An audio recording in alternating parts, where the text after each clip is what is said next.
요한복음 요약 강해 14장 강해 믿고 사랑하고 지키라. 나는 길과 진리와 생명이다. 요한복음 14장에서는 믿음과 사랑과 행함이 잘 조화되어 있습니다. 아주 매끄럽게 이 세 가지의 주제가 교차하면서 흘러가는 문장입니다.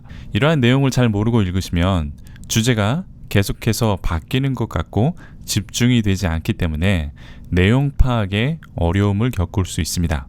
현대 우리가 글을 쓰는 방법과 우리에게 익숙한 문장이 아닐 수 있기 때문입니다. 이번 14장에서는 예수님이 어떤 분인지 강조하기보다는 지금까지의 증거로 제시한 예수님을 믿고 사랑하고 가르침을 지키라고 강조하는 장입니다. 때문에 요한복음 14장을 읽으실 때 이러한 주제를 잘 부여잡고 놓치지 말아야 합니다. 1절에 너희는 마음에 근심하지 말고 하나님을 믿고 또 나를 믿으라고 말씀하고 있습니다. 대부분의 영어 성경에는 믿음, believe라고 번역되어 있지만 NLT 성경에서는 trust, 즉 신뢰하라고 번역하기도 합니다. 그렇지만 여기에서는 믿음이라고 번역하는 것이 더 좋은 번역이라 생각됩니다. 이 믿음은 단순히 예수님을 믿으라라는 말씀이 아니라 마음에 근심하지 말고 믿으라는 것에 초점을 두어야 합니다. 여기에서 근심이라고 번역된 단어 메타라세스도라는 단어인데 이 단어는 예수님께서 나사로의 무덤 앞에서 심령의 비통이 여기시고 라고 되어 있는데 11장 33절에 여기서 비통하다 라는 단어가 같은 단어입니다. 또 12장 27절에 십자가를 직면하셨을 때 괴로우셨고 라는 단어도 괴롭다로 번역된 같은 단어입니다. 그리고 가롯 유다가 예수님을 팔려고 하셨을 때 괴로워하셨다고 13장 21절에 나타났습니다. 이때 괴로워하다, 비통하다 이 단어가 같은 단어 근심하다 라는 단어로 번역이 되어 있습니다. 그러니까 근심은 절망적인 상황에서 비통하고 괴롭고 또는 억울할 수 있는 그런 위기의 상황이라는 것입니다. 우리의 절망적이고 괴로운 상황에서도 하나님을 믿고 또 예수님을 믿으라라는 말씀입니다. 믿음으로 이 상황을 이겨내고 천국의 소망을 가지라고 말씀하시는 것입니다. 천국의 소망은 3절에 나타납니다. 예수님은 하나님의 집에 우리가 거할 곳을 마련하러 간다고 말씀하셨습니다. 예수님께서 먼저 우리의 거처를 마련하고 다시 와서 우리도 함께 있을 수 있도록 하시겠다고 3절에 말씀하십니다. 그러자 도마가 주여 어디로 가시는지 우리가 알지 못합니다. 이렇게 말합니다. 예수님은 여기에서 6번째 I am 선언문을 말씀하십니다. 6절에 나는 길과 진리와 생명이라고 선포하십니다. 예수님은 예수님을 통하지 않고는 아버지께 갈 수 없다고 증언하시는 것이죠. 그러니까 천국의 소망은 오직 예수 그리스도를 통해서만 갈 수 있다고 말씀하시는 것입니다. 오직 예수님을 통해서만 하나님 아버지께 갈 수 있다는 것이죠. 그러자 빌립은 하나님 아버지를 우리도 보게 해달라고 요청을 합니다. 이러한 빌립의 요청에 예수님은 9절에 나를 본 자는 아버지를 보았다고 말씀하십니다. 성부 하나님과 성자 하나님께서 본질은 하나라는 이전의 말씀과 같은 의미입니다. 또 삼위일체 교리의 말씀이기도 하죠. 이에 더하여 예수님은 성부 아버지 안에 계시고 성자 예수님도 성부 안에 계시다고 말씀하십니다. 그리고 이 말씀을 믿으라고 말씀하십니다. 이 말씀을 믿을 수가 없다면 예수님께서 행하시는 증거를 보고 믿으라고 말씀하십니다. 이렇게 예수님을 믿으면 믿는 자도 예수님께서 행하시는 일을 할 수 있을 것이고 그보다 더 큰 일도 할 수 있다고 말씀하십니다. 그럼 예수님의 일은 무엇이냐? 이전에도 여러 번 반복되는 주제입니다. 요한복음에서는 이 주제가 계속해서 나타납니다. 예수님의 일은 하나님의 일입니다. 하나님의 일은 세상을 구원하는 것입니다. 때문에 예수님을 이 땅에 보내신 것입니다. 그러니까 우리가 예수님을 믿고 세상 사람들이 예수님을 믿게 하는 것이 하나님의 일이라고 하는 것입니다. 이 예수님의 일에 저와 여러분이 함께 동참하시기를 축원드립니다. 이렇게 예수님을 믿으면 믿는 자도 예수님께서 행하시는 일을 할 수 있을 것이고 그보다 더 큰 일도 할 수 있다고 말씀하십니다. 다시 이어지는 본문 14절을 읽으면 내 이름으로 무엇이든지 내게 구하면 내가 행하리라 이렇게 되어 있습니다. 성경 말씀이지만 우리는 이 구절에 대하여 많은 의심을 가지고 있을 것입니다. 무엇이든지 어떠한 제한도 없는 무엇이든지 구하라고 하셨는데 왜 우리의 기도는 응답이 되지 않을까요? 저의 해석은 이렇습니다. 이전 구절의 흐름은 예수님의 일에 또는 하나님의 일에 동참하라고 말씀하고 있습니다. 그러면서 무엇이든지 구하면 주신다고 하신 것입니다. 그러니까 이 세상의 구원에 필요한 무엇이든지 구하면 주시겠다는 맥락으로 저는 해석을 합니다. 그러면 꼭 반드시 문맥 안에서만 해석을 해야 하느냐? 그렇지는 않습니다. 문맥 밖에서도 해석이 가능합니다. 그러면 문맥 밖에서 무엇이든지 구하면 왜 주지 않으시느냐? 하나님은 우리를 사랑하시기 때문입니다. 만약 내가 원하는 모든 것을 아무런 조건 없이 다 주신다면 정말 그것이 좋은 것일까요? 아닙니다. 아주 어린아이가 원하는 모든 것을 하면서 산다고 생각을 해보십시오. 만약 그 어린아이를 사랑하는 부모라면 때로는 아이가 울며 떼쓰며 무작정 달라고 해도 다 주지 않을 것입니다. 아이에게 무엇이 유익하고 무엇이 정말 필요한 것인지 사랑으로 헤아려 줄 것이기 때문입니다. 그렇습니다. 하나님은 우리를 사랑하시기 때문에 우리의 모든 기도를 들어주시지 않고 정말 우리가 필요하고 유익한 것을 주시는 것입니다. 이렇게 14장 전반에는 믿음을 강조하고 있습니다. 그리고 15절 이후에는 사랑이라는 주제로 자연스럽게 넘어갑니다. 15절에 너희가 나를 사랑하면 나의 계명을 지키리라 이렇게 되어 있습니다. 너희가 나를 사랑하면 내 계명을 지켜야 한다. 이렇게 강제적이거나 조건이 아닙니다. 나를 사랑하면 내 계명을 지키게 될 것이라고 말씀하는 것입니다. 자연스럽게 지켜지게 될 것이라는 것을 말씀하고 있습니다. 이것이 언약 관계, 즉 사랑하는 관계를 이해하게 된다면 쉽게 이해할 수 있을 것입니다. 성경에서 언약 관계는 결혼 관계와 비교됩니다. 그러니까 우리가 배우자를 사랑하면 결혼 서약과 결혼의 의무를 자연스럽게 지키게 됩니다. 누가 결혼의 의무를 다하라고 말하거나 강요하지 않아도 사랑하기 때문에 자연스럽게 지킨다는 것입니다. 이처럼 우리도 예수님을 사랑하면 예수님의 가르침과 명령을 자연스럽게 지킨다는 의미입니다. 16절에는 예수님께서 다른 보혜사를 너희에게 주사 영원토록 너희와 함께 있을 것이라고 말씀하고 있습니다. 그럼 보혜사는 무엇인가? 보혜사는 한자 표기입니다. 보호할 보, 은혜해, 신령사입니다.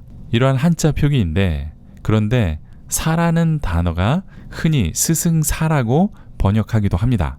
사라고 번역되는 이 단어는 옥편을 찾아보면 13가지의 뜻으로 해석이 됩니다. 스승도 있지만 군대, 벼슬, 신령, 전문가, 악관 등 심지어 동물인 사자를 뜻하는 단어이기도 합니다. 그런데 이 보혜사를 한자 표기인 뜻으로 보호하고 은혜로운 스승이라고 말하는 이단도 있습니다. 이러한 뜻은 그리스어를 영어로 또 중국어로 번역한 것을 중국 한자 표기 그대로 뜻을 해석하는 말도 안 되는 번역입니다. 보혜사의 그리스어는 파라클레토스입니다. 옆에 불리어지는 자라는 뜻인데 법정에서 다른 사람을 돕기 위하여 불려지는 사람을 말합니다. 하지만 변호사나 법률 고문은 아닙니다. 그러니까 보혜사라는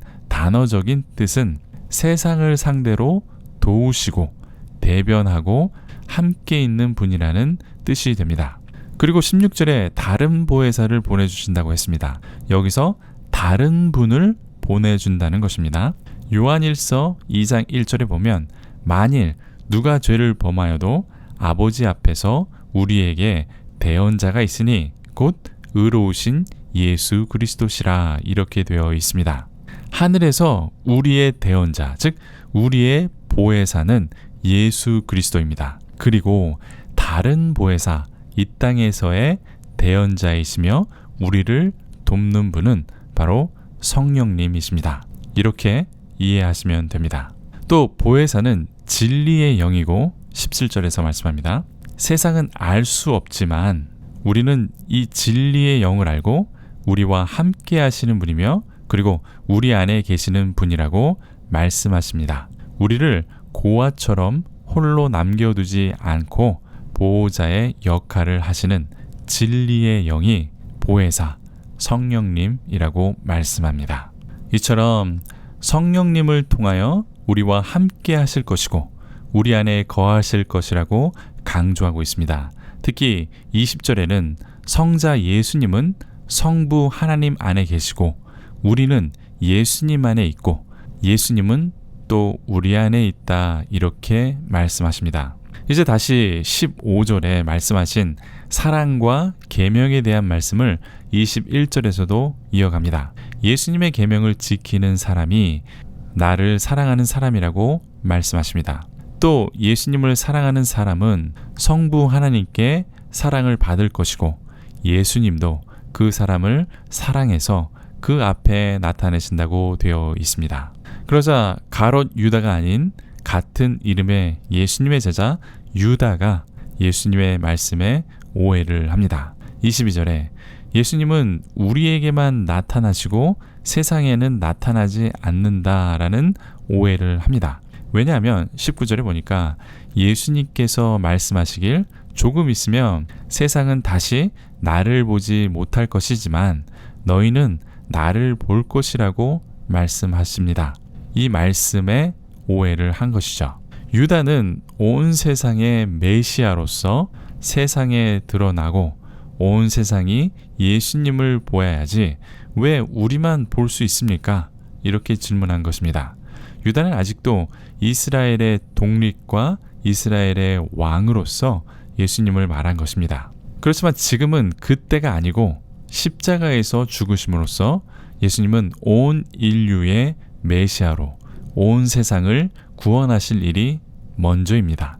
이 십자가의 사랑으로 온 세상의 구원자로 다시 돌아올 것입니다.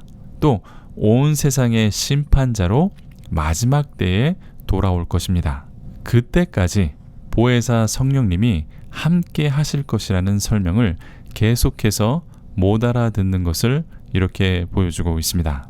그래서 예수님은 계속해서 하나님의 사랑으로 그 대답을 이어가십니다. 나를 사랑하면 내 가르침을 지키고 하나님께서 그 사람을 사랑하고 하나님의 집에 함께 할 것이라고 말씀합니다. 즉 하나님의 사랑을 경험하려면 예수님의 말씀을 지켜야 한다 이렇게 반복하고 있는 것입니다. 예수님의 말씀을 지키지 않는 사람은 예수님을 사랑하는 사람이 아니라고 말씀합니다. 예수님의 말씀은 하나님 아버지의 말씀이라고 24절에서 또 강조하고 있습니다. 예수님의 말씀은 곧 하나님의 말씀이라고 동등시하는 것입니다. 그리고 다시 한번 보혜사 성령님의 역할이 나타납니다. 26절인데 성령님께서 너희에게 모든 것을 가르치고 예수님께서 말한 모든 것을 생각나게 하신다 이렇게 되어 있습니다. 그러니까 성령님은 예수님의 말씀을 깨달을 수 있도록 생각나고 가르쳐 주신다는 것입니다. 다시 말하면 성령님께서 새로운 계시를 주는 것이 아니라 예수님의 말씀을 잘 이해할 수 있도록 도와주시는 분이라는 것입니다. 예수님의 대리자이고 예수님의 영이 성령님이십니다. 때문에 예수님의 말씀을 기억하고 해석할 수 있도록 도와주시는 분입니다. 그래서 우리가 성경을 읽고 깨달을 수 있도록 조명해 주시는 분이 바로 성령님이십니다. 이제 27절에서 예수님은 평안을 주신다고 약속하십니다. 예수님께서 주시는 평안은 이 세상이 주는 평안과는 다른 것이라고 말씀합니다. 평안은 예수님께서 우리들에게 주시는 유산입니다. 세상이 줄 수 있는 임시적인 평안이 아니라 영원한 평안이고 아무도 침범하고 빼앗아 갈 수 있는 평안이 아닙니다. 때문에 근심하지 말고 두려워하지 말아야 하는 것입니다. 이 근심은 1절에 나타난 근심과 같은 단어입니다. 이미 설명드렸습니다. 희망이 없는 절망과 고통 가운데 있는 근심을 말하는 것입니다. 그렇지만 우리에게는 예수님의 평안이 있습니다. 죽음을 이길 수 있는 부활의 평안이 있습니다. 예수님께서 마련해 두신 아버지의 집에 있는 평안이 기다리고 있다는 것입니다. 다시 오셔서 우리의 눈물을 씻어주실 예수님의 평안이 있는 것입니다. 이렇게 말씀하신 것은 이제 십자가의 사건이 일어나고 부활하신 예수님의 사건이 일어날 때 너희들이 믿게 하려고 하신다, 이렇게 되어 있습니다. 요한복음의 구조적 특징이 이렇게 또 나타납니다. 예수님의 증언이 있고 그 결과 믿게 된다는 구조가 보이는 것입니다. 요한복음 14장의 내용을 좀 어려워하시는 분들이 있어서 약간 길게 설명이 되었습니다. 그래서 좀 더 알아듣기 쉽게 함축적으로 다시 한 번 더 요약해 드리겠습니다. 예수님께서는 이제 세상을 떠나기 전에 제자들에게 당부의 말씀과 평안이라는 유산을 선물하시는 내용이 14장 전체적인 핵심 주제입니다. 특히 믿음과 사랑과 실천이 함께 강조되고 있습니다. 예수님께서는 근심하지 말고 하나님과 나를 믿으라고 시작을 하십니다. 예수님은 하늘에 거할 곳을 마련하고 다시 오실 것이라고 약속합니다. 예수님께서 하나님께 가는 길이고 진리이며 생명이라고 선언하십니다. 예수님을 본 사람은 하나님을 본 것이고 예수님은 하나님 안에 계시고 하나님은 예수님 안에 계신다라는 것을 믿으라고 말씀하십니다.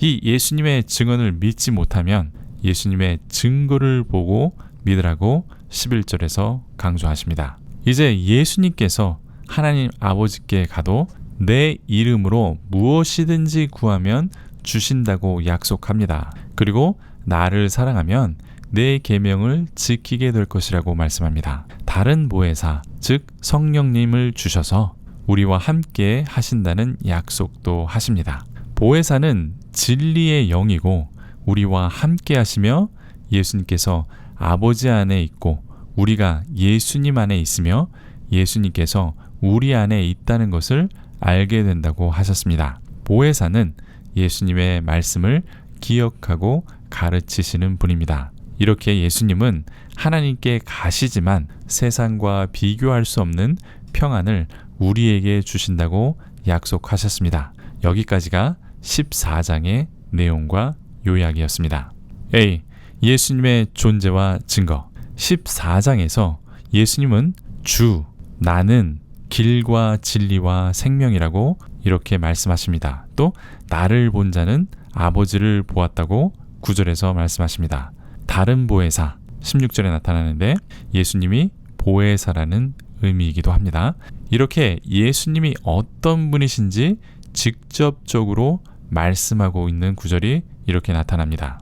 구조도 한번 살펴보겠습니다. 예수님을 믿으라고 말씀은 시작을 합니다. 예수님을 통해서만 하나님께 갈 수 있다고 말씀하시면서 나는 길과 진리와 생명이라고 증언하십니다. 예수님은 하나님 아버지 안에 있고 하나님 아버지는 예수님 안에 있다라는 것을 증언하시고 또 증거를 통하여 믿으라고 말씀하십니다. 그리고 예수님을 사랑하면 계명을 지키게 될 것이고 보혜사 성령님이 가르치시며 함께 하실 것이니 두려워하지 말라고 말씀합니다. 그러면서 평안을 유산으로 주십니다. 이렇게 말씀하신 것이 예수님의 부활로 증거가 될 때 믿게 될 것이라고 말씀하는 것입니다. 간단하게 14장의 구조를 정리하면 이렇습니다. 예수님을 믿어라. 그 믿음이 나타나고 예수님께서 증언하십니다. 나는 길과 진리와 생명이다. 그리고 이어서 증언이 나타납니다. 하나님과 나는 하나다. 그 결과 믿음, 지금까지의 증거를 통해서 믿으라고 말씀하시죠. 그 후 또 다른 증언을 말씀하시는데 다른 보혜사가 올 것이다. 그리고 믿음을 말씀하십니다. 이 말씀을 부활 이후에 믿게 될 것이다. 이러한 구조로 14장의 내용이 전개되어 있습니다. 다음 시간에는 요한복음 15장부터 요약을 해드리겠습니다. 감사합니다.